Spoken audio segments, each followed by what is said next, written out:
प्रत्येक घटनेत प्रसिद्धीसाठी हापापलेल्या राजकीय नेत्यांना या गावानं एक मुस्काटात मारली आहे।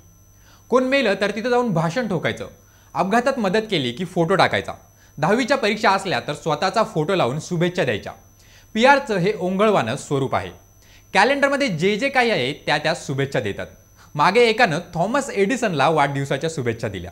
गेल्या महिन्यात एका युवा नेत्यानं अंगारकी संकष्टीच्या शुभेच्छा दिल्या। आपल्या कामातून आपला जनसंपर्क वाढवणं ही एक वेगळी बाब आहे, पण असले प्रकार वापरून स्वतःची प्रसिद्धी करणं हे किळसवाणं आहे। याला जबाबदार आपण देखील आहोत।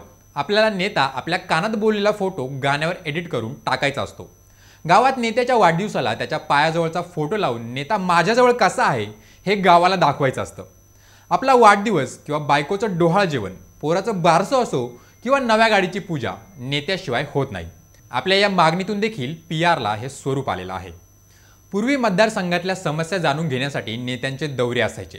आता लग्न भेटी, मयत भेटी, वाढदिवस भेटी असा कार्यक्रम आखला जातो। आपल्याला प्रत्येक गोष्टीत नेता लागतोच। रेशन कार्ड काढायचं असेल तरी नेता, मतदान कार्ड काढायचं असेल तरीही नेता, एखादा दाखला काढायचा असेल तर नेता लागतोच।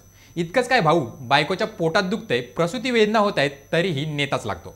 दवाखान्यात दाखल करताना सुद्धा राजकीय नेत्याला विचारलं जातं।